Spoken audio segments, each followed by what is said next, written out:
ਤੇ ਕੇਜਰੀਵਾਲ ਦੀ ਕਹਿੰਦੇ ਗ੍ਰਿਫਤਾਰੀ ਦੀਆਂ ਚਰਚਾਵਾਂ ਚੌਂ ਪਾਸੇ ਜੀ। ਪ੍ਰਵੀਨ ਜੀ, ਕੱਲ ਪੂਰਾ ਦਿਨ ਹੀ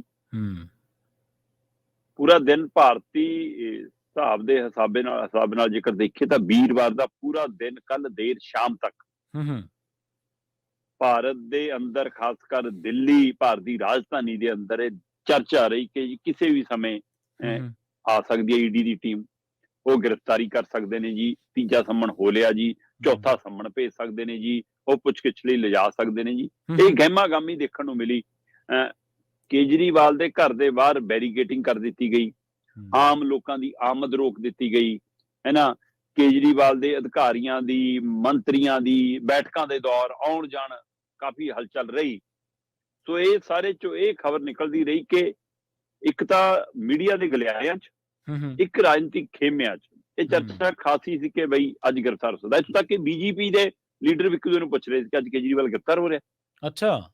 ਸੋ ਇਹ ਚਰਚਾਵਾਂ ਜਦੋਂ ਰਹੀਆਂ ਤਾਂ ਇਹਨਾਂ ਚਰਚਾਵਾਂ ਦੇ ਦੌਰਾਨ ਆਮ ਆਦਮੀ ਪਾਰਟੀ ਦੇ ਅੰਦਰ ਵੀ ਕੁਝ ਚਰਚਾਵਾਂ ਹੋਈਆਂ ਪ੍ਰਵੀਨ ਜੀ। ਜਦੋਂ ਅੱਜ ਤੋਂ ਮਹੀਨਾ ਖੰਡ ਪਹਿਲਾਂ ਇਹ ਚਰਚਾ ਚੱਲੀ ਸੀ ਕਿ ਕੇਜਰੀਵਾਲ ਦੀ ਗ੍ਰਿਫਤਾਰੀ ਹੋ ਸਕਦੀ ਹੈ, ਤਦ ਆਮ ਆਦਮੀ ਪਾਰਟੀ ਸਿਰਫ ਇਸ ਨੁਕਤੇ ਤੇ ਵਿਚਾਰਾਂ ਕਰਦੀ ਸੀ, ਭਾਈ ਕਰਨਾ ਕੀ ਹੈ, ਮੁੱਖ ਮੰਤਰੀ ਕੌਣ ਸੰਭਾਲੂਗਾ, ਪਾਰਟੀ ਨੂੰ ਕੌਣ ਚਲਾਊਗਾ। ਪਰ ਅੱਜ ਉਹ ਮਾਮਲਾ ਉਹ ਤੋਂ ਗਾਹ ਵੱਧ ਗਿਆ। ਕਹਿੰਦੇ ਜੀ ਹੁਣ ਆਮ ਆਦਮੀ ਪਾਰਟੀ ਦੇ ਅੰਦਰ ਇਸ ਗੱਲ ਦੀ ਚਰਚਾ ਤਾਂ ਹੁੰਦੀ ਹੈ ਕਿ ਫਿਰ ਜੇ ਮੁੱਖ ਮੰਤਰੀ ਅੰਦਰੋਂ ਕੰਮ ਚਲਾਉਣਗੇ ਫਿਰ ਦਸਤਖਤ ਕਿਵੇਂ ਕਰਾ ਕੇ ਲਿਆਵਾਂਗੇ, ਪਹਿਲਾਂ ਕਿਵੇਂ ਪਾਸ ਹੋਣਗੀਆਂ। ਜੇ ਪਾਰਟੀ ਦੇ ਸੁਪਰੀਮੋ ਵੀ ਉਹੀ ਬਣੇ ਰਹਿਣਗੇ ਫਿਰ ਕਿਹਦੇ ਹੁਕਮਾਂ ਨਾਲ ਪਾਰਟੀ ਚੱਲੂਗੀ। ਇਹ ਤਾਂ ਚਰਚਾਵਾਂ ਹੁਣ ਵੀ ਚੱਲਦੀਆਂ, ਪਰ ਇਹ ਤੋਂ ਗਾਂ ਵਾਲਾ ਮਾਮਲਾ ਕੱਲ ਕਹਿੰਦੇ ਦਿਨ ਭਰ ਇਹ ਚਰਚਾ ਆਮ ਆਦਮੀ ਪਾਰਟੀ 'ਚ ਰਹੀ ਕਿ ਜੀ ਜੇ ਆਪਾਂ ਇੰਡੀਆ ਗੱਠਜੋੜ 'ਚ ਰਹਿਣਾ ਹੈ ਤੇ ਕੇਜਰੀਵਾਲ ਜੀ ਅੰਦਰ ਹੋਏ ਫਿਰ ਸੀਟਾਂ ਦੀ ਵੰਡ ਵਡਾਈ ਦਾ ਮਾਮਲਾ ਕੌਣ ਨਿਬੇੜੂਗਾ, ਖਾਸ ਕਰਕੇ ਪੰਜਾਬ ਤੇ ਦਿੱਲੀ ਦੀਆਂ ਸੀਟਾਂ ਜੀ। ਪ੍ਰਵੀਨ ਜੀ, ਆਮ ਆਦਮੀ ਪਾਰਟੀ ਰਾਸ਼ਟਰੀ ਪਾਰਟੀ ਬਣ ਗਈ ਹੈ। ਇਸ ਨੇ ਕਿੰਨੇ ਥਾਵਾਂ ਤੇ ਚੋਣ ਲੜ ਲਈ ਹੈ। ਕੇਜਰੀਵਾਲ ਜੀ ਖੁਦ ਨਰਿੰਦਰ ਮੋਦੀ ਦੇ ਸਾਹਮਣੇ ਚੋਣ ਲੜ ਚੁੱਕੇ ਨੇ ਲੋਕ ਸਭਾ ਦੀ, ਹੈ ਨਾ। ਕੁਮਾਰ ਵਿਸ਼ਵਾਸ ਰਾਹੁਲ ਗਾਂਧੀ ਦੇ ਸਾਹਮਣੇ ਚੋਣ ਲੜਨ ਚਲੇ ਗਏ ਸੀ। ਇਹਨਾਂ ਨੇ ਕਿੰਨੇ ਸੂਬਿਆਂ 'ਚ ਚੋਣਾਂ ਲੜ ਲੀਆਂ, ਪਰ ਇੱਕੋ ਇੱਕ ਪੰਜਾਬ ਹੈ ਜਿੱਥੋਂ ਇਹਨਾਂ ਨੂੰ ਲੋਕ ਸਭਾ 'ਚ ਐਂਟਰੀ ਮਿਲਦੀ ਰਹੀ ਹੈ।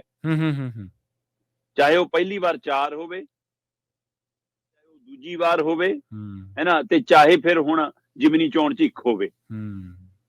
ਇਸ ਲਈ ਇਹਨਾਂ ਕੋਲ ਪੰਜਾਬ ਤੋਂ ਹੀ ਐਂਟਰੀ ਰਹੀ ਹੈ ਜੀ। ਹੁਣ ਲੋਕ ਸਭਾ ਚੋਣਾਂ ਦੇ ਲਈ ਇਹ ਇੰਡੀਆ ਗੱਠਜੋੜ ਦਾ ਹਿੱਸਾ ਨੇ ਤੇ ਇੰਡੀਆ ਗੱਠਜੋੜ ਦੇ ਵਿੱਚ ਸੀਟਾਂ ਦੀ ਵੰਡ ਵਡਾਈ ਦੇ ਲਈ ਪੰਜਾਬ ਤੇ ਦਿੱਲੀ ਦੇ ਲਈ ਕੇਜਰੀਵਾਲ ਤੇ ਖੜਗੇ ਨੂੰ ਤੈਅ ਕੀਤਾ ਹੋਇਆ।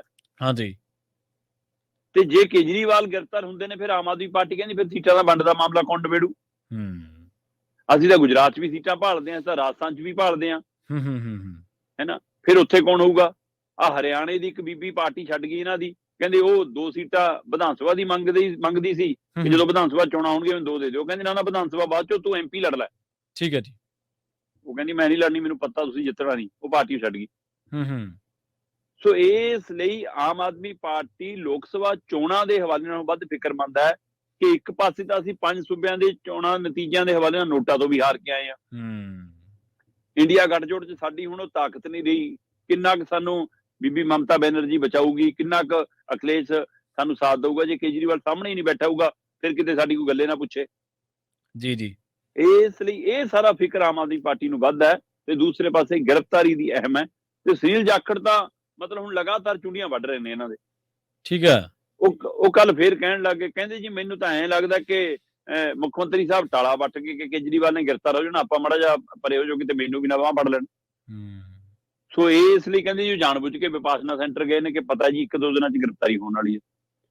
ਸੋ ਇਹ ਸਾਰੇ ਵਰਤਾਰੇ ਨੇ ਆਮ ਆਦਮੀ ਪਾਰਟੀ ਨੂੰ ਫਿਕਰਾਂ 'ਚ ਪਾ ਦਿੱਤਾ ਹੈ। ਕੇਜਰੀਵਾਲ ਦੇ ਲਈ ਵੱਖਰੇ ਤਰ੍ਹਾਂ ਦਾ ਫਿਕਰ ਹੈ, ਪਾਰਟੀ ਲਈ ਵੱਖਰੇ ਤਰ੍ਹਾਂ ਦਾ ਫਿਕਰ ਹੈ। ਸੋ ਇਸ ਲਈ ਇਹ ਫਿਕਰ ਕਿੱਥੇ ਜਾ ਕੇ ਰੁਕੇਗਾ। ਕੀ ਚੌਥਾ ਸੰਮਣ ਆਏਗਾ ਜੀ, ਕੀ ਸਵਾਲਾਂ ਦੀ ਸੂਚੀ ਆਏਗੀ। ਜਿਵੇਂ ਕੇਜਰੀਵਾਲ ਉਹਨਾਂ ਨੇ ਕਿਹਾ ਸੀਗਾ ਕਿ ਮੈਨੂੰ ਤੁਸੀਂ ਲੋਕ ਸਭਾ ਚੋਣਾਂ ਤੋਂ ਪ੍ਰਚਾਰ ਤੋਂ ਰੋਕ ਰਹੇ ਹੋ, ਮੇਰੇ ਮੂਹਰੇ ਰਾਜ ਸਭਾ ਦੀ ਚੋਣ ਪਈ ਹੈ, ਤੁਸੀਂ ਉਸ ਦੇ ਕੰਮਕਾਜ ਤੋਂ ਰੋਕ ਰਹੇ ਹੋ, ਹੈ ਨਾ। ਇਸ ਲਈ ਤੁਸੀਂ ਜਾਣ ਕੇ ਮੈਨੂੰ ਪਰੇਸ਼ਾਨ ਕਰ ਰਹੇ ਹੋ, ਇਹ ਗੈਰ ਕਾਨੂੰਨੀ ਤਰੀਕਾ ਹੈ, ਇਹ ਮੈਨੂੰ ਮਨਜ਼ੂਰ ਨਹੀਂ ਹੈ। ਤੁਸੀਂ ਜਿਆਦਾ ਆਪਣੇ ਸਵਾਲ ਭੇਜ ਦਿਓ, ਮੈਂ ਜਵਾਬ ਦੇ ਦੂੰਗਾ।